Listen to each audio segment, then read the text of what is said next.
वंदे गुरु परंपरा। श्रीम गुरुकुल की ओर से आप सभी का हार्दिक स्वागत है।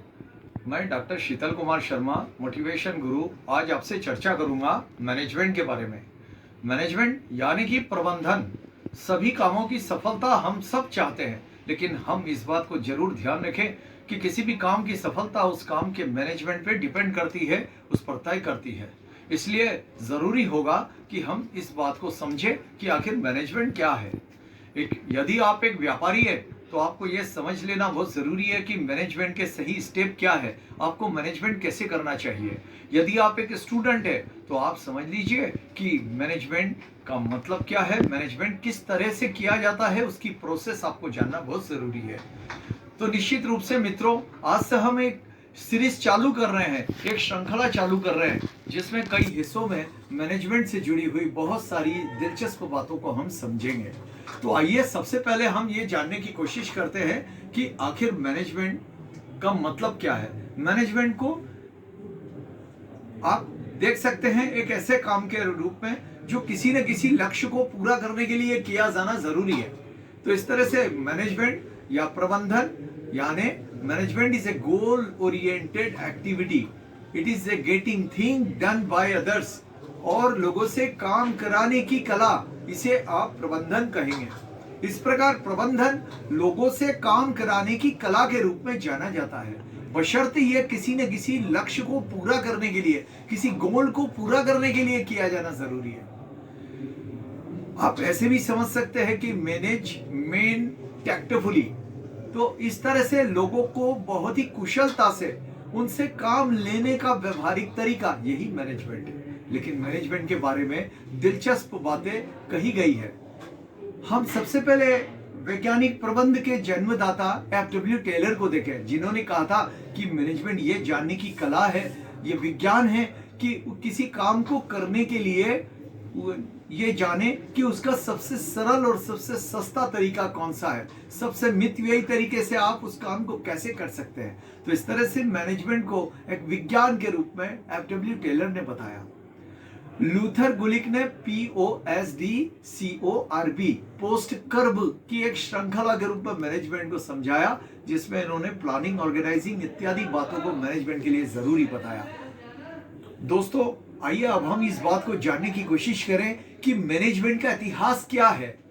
वैसे तो इसके बारे में बड़ा ही एक प्रचार होता रहा है कि मैनेजमेंट एक ऐसा विषय है, एक ऐसा साइंस है जो बीते 50 सालों के अंदर ही दुनिया में डेवलप हुआ है, और अमेरिका, इंग्लैंड और यूरोप के तमाम विकसित देशों से यह हमारे देश में आया। नहीं मित्रों, मैं इस बात का पूरा खंडन करता हूं। मैनेजमेंट एक ऐसा कौशल है, मैनेजमेंट एक ऐसा विज्ञान है, मैनेजमेंट एक ऐसी कला है जिसका विकास आज से हजारों वर्ष पूर्व हमारे भारत देश में हो चुका है। हम देखें कि वैदिक युग से लेकर के उत्तर वैदिक युग, पुराणिक युग और बाद में बड़े राजा महाराजाओं के युगों में लगातार मैनेजमेंट अपनी एक तरीके से, एक क्रमिक तरीके से विकास की अवस्था में लगातार चलता रहा। हम देखते हैं कि पुराने जमाने में, एक उदाहरण से हम देख सकते हैं कि पुराने जमाने में जो बड़े युद्ध होते थे तो उसका बड़ा व्यवस्थित मैनेजमेंट किया जाता है। हम महाभारत काल में देख सकते हैं चक्रव्यूह इत्यादि जो व्यूह रचनाएं होती थी, वे व्यूह रचनाएं आखिर मैनेजमेंट का ही तो रूप है।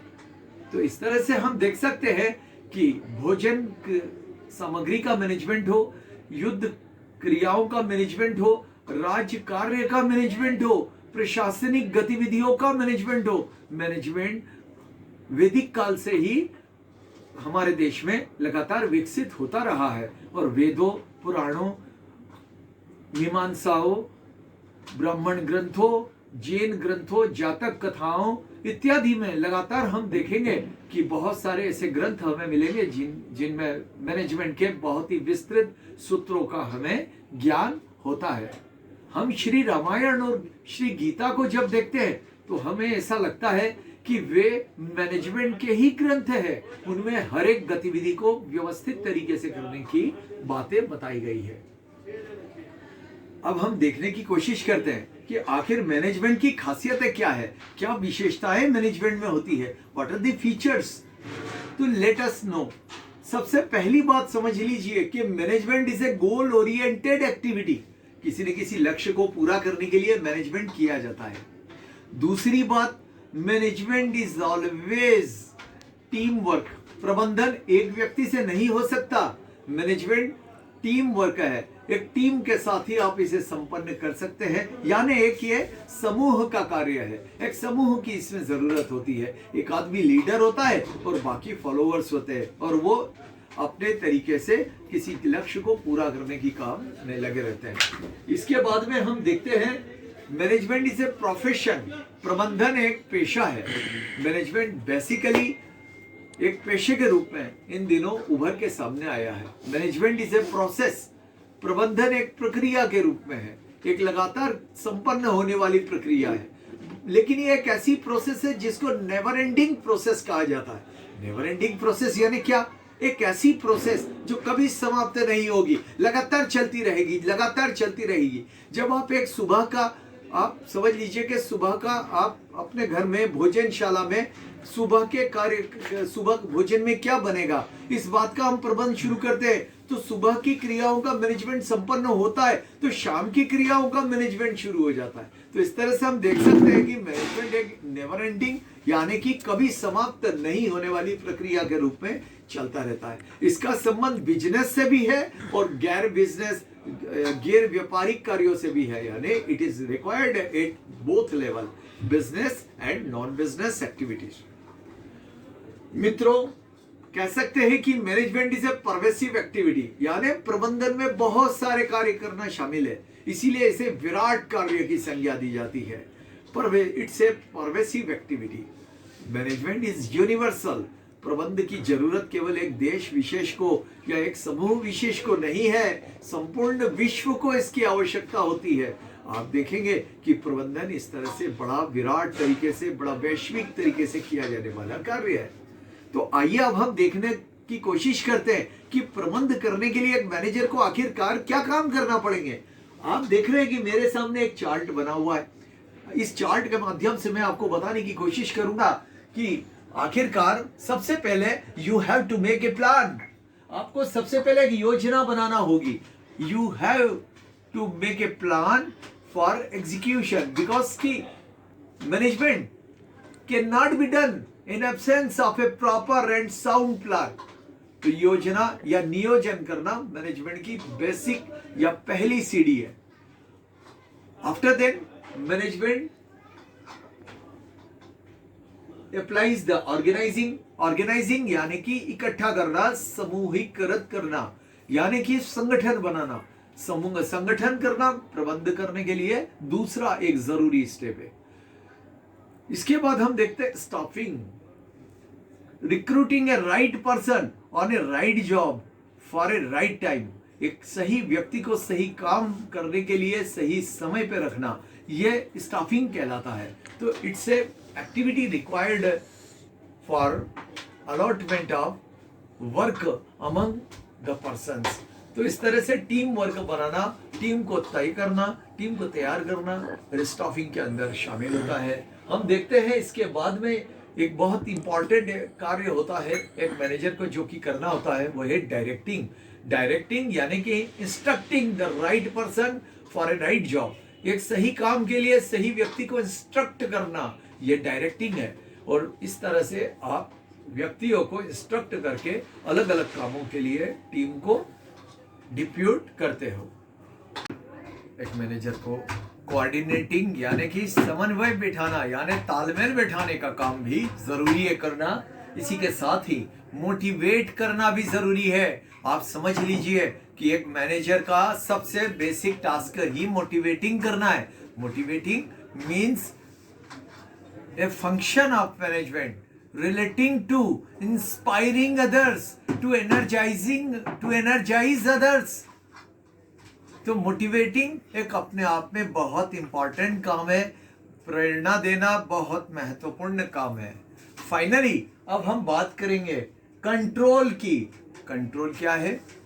याद रखो, जो हमने प्लान बनाया है वो कौन सी क्रियाएं हैं, वो कौन सी गतिविधियां हैं जो हमारे प्लान को सक्सेस होने में रोक रही है, उन सब एक्टिविटीज को, उन सब डेविएशंस को, उन सब गड़बड़ियों को दूर करना।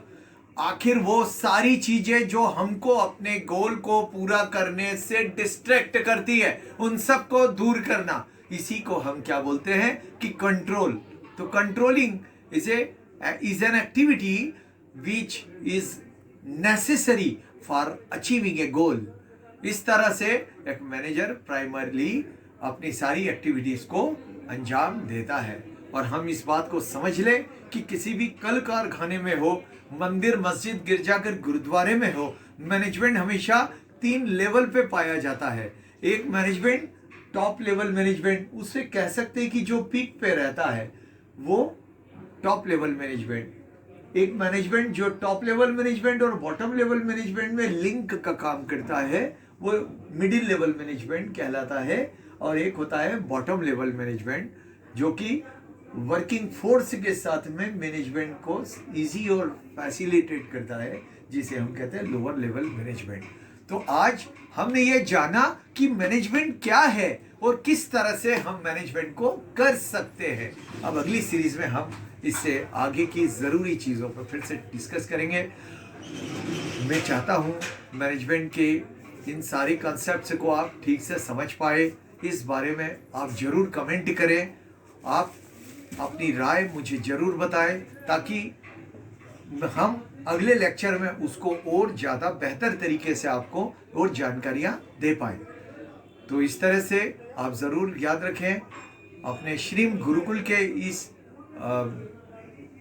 चैनल को सब्सक्राइब करें, लाइक भी करें और नोटिफिकेशन बेल को भी ऑन कर दीजिए, ताकि आने वाले जो लेक्चर्स हैं हम आप लोगों तक सीधे सीधे पहुंचा पाए। Thanking you. वंदे गुरु परंपरा। आपने ध्यान से हमारा लेक्चर सुना, उसके लिए आपको धन्यवाद।